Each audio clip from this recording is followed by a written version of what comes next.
Lepo pozdravljeni v novi kroniki tedna. V sredo je bila redna seja Kranjskogorskega občinskega sveta, na kateri so sprejeli prvi rebalans proračuna.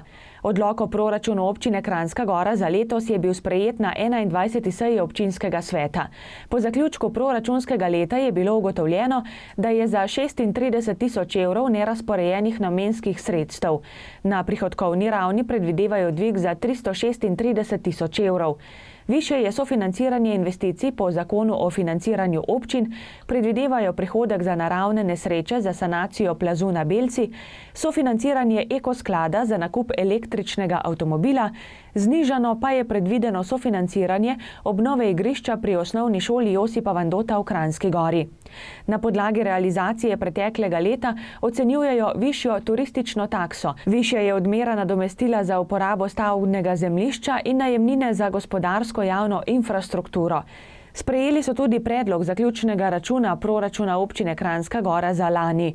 Prisluhnili pa so poročilom o delu Ragorja, turizma Kranjska Gora in policijske postaje Kranjska Gora v lanskem letu. V Bohinju so se na redni seji občinskega sveta zbrali v četrtek.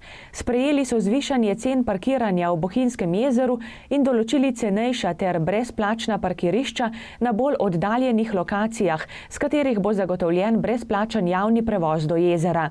Gre za temeljni ukrep umirjanja prometa na območju Bohinja v poletni sezoni. Sklenili so, da se v letošnji poletni sezoni cena ure parkiranja na parkiriščih ob Bohinjskem jezeru poviša z obstoječega 1,5 evra na 2,5 evra in sicer od 8. do 20. ure.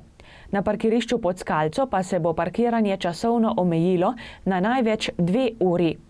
Hkrati so svetniki s sklepom o določitvi javnih parkirnih površin, višin parkirnin in letnih dovolilnic obiskovalcem zagotovili tudi bolj ugodne alternative parkiranja.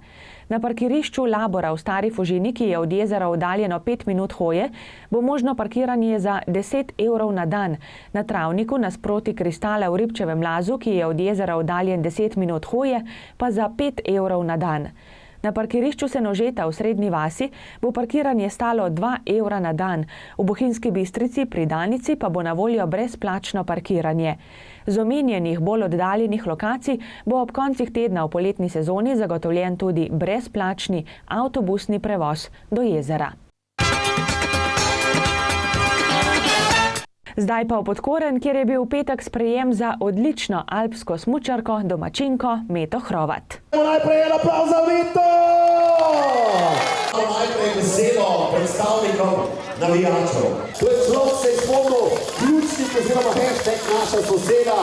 Jaz sem hotel, ne bom dolgo vedel, sam povedati, da imamo res v Podkornu eno super šampionko, pa ne samo po rezultatih, tudi karakterno je ta prav šampion, res. Preden Meto pokličemo na oder, pa bi povabil seveda predsednika Alpskega smučarskega kluba, gospoda Grego Benedika, da vas pozdravi in seveda, da tudi on pove, kako je lepo imeti spet v samem slovenskem in pa seveda tudi svetovnem vrhu tekmovalko domačega kluba. Grega, izvolite.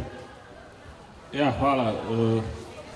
Pač vemo, zakaj smo se tukaj zbrali in zelo ponosen sem, da lahko v imenu Alpskega smučarskega kluba in v mojem imenu Meti čestitam. Meta je bila v letošnji sezoni izvrstna. V svetovnem pokalu si je prismučala prvo medaljo za 3. mesto. Potem, ko smo mislili, da je sezona končana, pa je ta teden na krvavcu pobrala še vse naslove državne prvakinje. Vmes se je na stopničke povzpela še na prvenstvu v mladinski kategoriji. Sprejem, ki so ji ga pripravili, ji je bil seveda všeč. Moram reči, da sem pred vsakim takim sprejemom malo živčna, moram priznati. Zato, ker se mi zdi, da tako mi je, zelo se počutim nekako odgovorno, tako, ker toliko ljudi pride samo zaradi mene sem in se počutim tako nekako odgovorno in ponosno in zato sem malo živčna. Ampak po drugi strani mi pa to tako lepo, da vam šloh ne moram povedati in res, pač to je en tak dober občutek, ko si doma, ko poznaš vse, ki pridejo in res, ful lepo. Še eno vprašanje, kam bo šla zdaj ta karikatura, ki se je dobila od kluba, verjetno tudi na njo zelo ponosna? Sem že razmišljala o tem, In mislim, da bo šla v moj prostor, kjer delam treninge na podstrešju. Imam tako sobo ko fitness sobo in mislim, da bo šla zato ker mislim, da pa še kaj. In tako, da jo čim več ljudi videl, ker mi res všeč, ful mi lepa. Ponosa na sprejemu ni skrival niti Metin oče. Kaj naj rečem, gorske sanje, pod lipo, pod korenu, kot v filmu, v glavnem, dobro se imamo, važno, da je sezona brez poškodbe končana, komaj sem čakal, zdaj na koncu, ko so najbolj utrujene tekmovalke, se najlažje naredi kakšna nesreča in priča smo bili dvema, tako Maruše kot Tine. Resnično čas je bil, da se tole zdaj neha in da se začnejo pripravljati na drugo zimo, na drugo novo sezono svetovnega pokala. Kaj jaz vem, kot starš, včasih si mislim, kaj nam je sploh treba tega, ampak ko se enkrat zadevo zastrupaš, v bistvu svoj organizem s smučanjem, tudi svojih izkušenj vem, da Meti ni več povratka nazaj. Nikaj na Meto gre še kako računati tudi v naslednjih sezonah in zagotovo tudi sprejemov ne bo manjkalo. Na osnovni šoli Josipa Vandota Kranjska Gora so učitelji presenetili učence. Ponavadi je obratno, zdaj pa so oni stopili na oder in se predstavili z zanimivo igrico.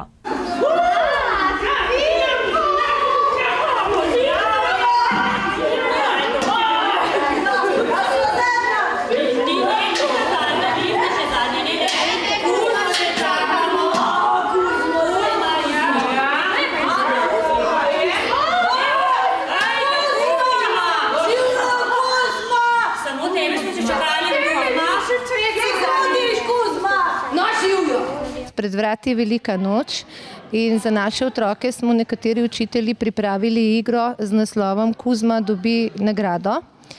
To ni prva igra, že v preteklosti smo pripravili igro Zverjašček, ki je bila zelo dobro sprejeta med gledalci, med našimi mladimi gledalci in zato smo se odločili, da letos ponovno pripravimo nekaj za njihovo veselje. Seveda pa nismo pri tej igri sodelovali samo igralci, ampak tudi večina učiteljev, tehnično osebje in tudi marsikakšen učenec naše šole. Kot vsi veste, delam v hotelski kuhinji. Ja, to sem pa slišal. Vse olje, kar ga je bilo v kuhinji, sem zlil in v steklenice nalil ricinusovo olje. Posledica? Vsi hotelski gostje so imeli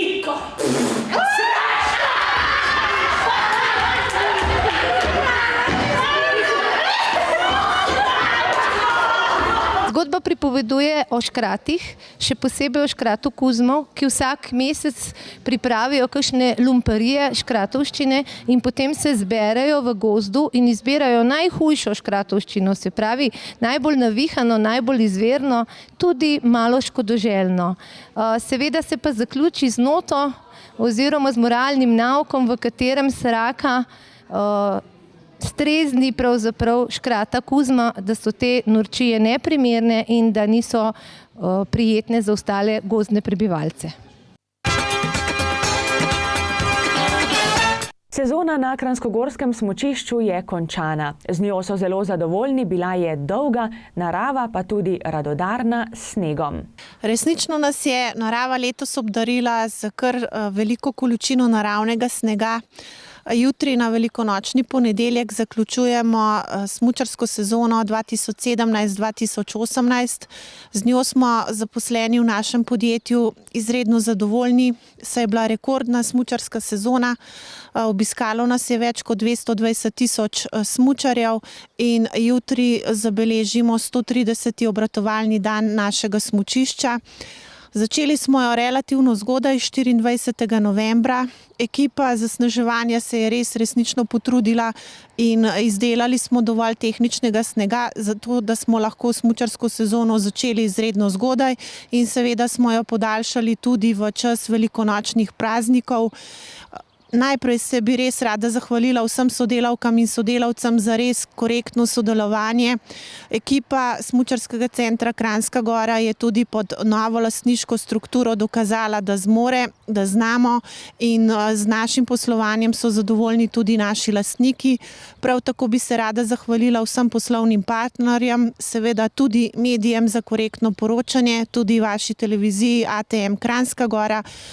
Nekako smo skupaj preživeli ponovno 4 mesece, kot sem že povedala, dolgi, naporni, izpeljali ogromno dogodkov, tekmovanj, seveda tudi nekaj prireditev v sodelovanju z ostalimi partnerji za svetovni pokal in želimo si, da bi bila tudi naslednja smučarska sezona tako uspešna. Predčasno smo seveda morali zapreti 4-sedežnico Vitrancena zaradi generalnega remonta, vendar pa so vse naši napori in vsi cilji usmerjeni že v začetek poletne sezone in seveda jo bomo začeli predvidoma 20. aprila v petek. V tem času poteka tudi v Kranjski Gori Evropska kolesarska konferenca in kljub veliki količini naravnega snega se bomo vsi skupaj potrudili, da bo nekaj kolesarjev preizkusilo naš kolesarski park v petek 20. aprila. Še enkrat zahvala vsem smučarjem, ki ste nas obiskali, tudi vsem domačinam, ki ste odsmučali svojo smučarsko sezono in kot sem že povedala, se veselimo prihodnje smučarske sezone in pa seveda začetka poletne sezone, ki upam, da bo tako uspešna, kot je bila lanskoletna, saj smo v poletju 2017 prepeljali 40 000 obiskovalcev. Hvala lepa in lepe praznike še naprej. Drage gledalke in gledalci, zdaj le prelistajmo še koledar prireditev. Odprtje razstave Čud do sočloveka in ljubezen do gora 70 let GRS Bohinj bo v petek ob 18. v Slovenskem planinskem muzeju v Mojstrani. V soboto ob 19. bo v dvorani gasilskega doma v Gozdu Martuljku na ogled predstava Toneta Partliča z naslovom Nasvidenje nad zvezdami. Predstava Plešajo z denarjem bo v Ljudskem domu v Kranjski Gori na ogled v soboto ob 19:30. Toliko smo vam, drage gledalke in gledalci, pripravili za tokrat. Želim vam prijetne velikonočne praznike in nasvidenje do prihodnjič. Pa srečno!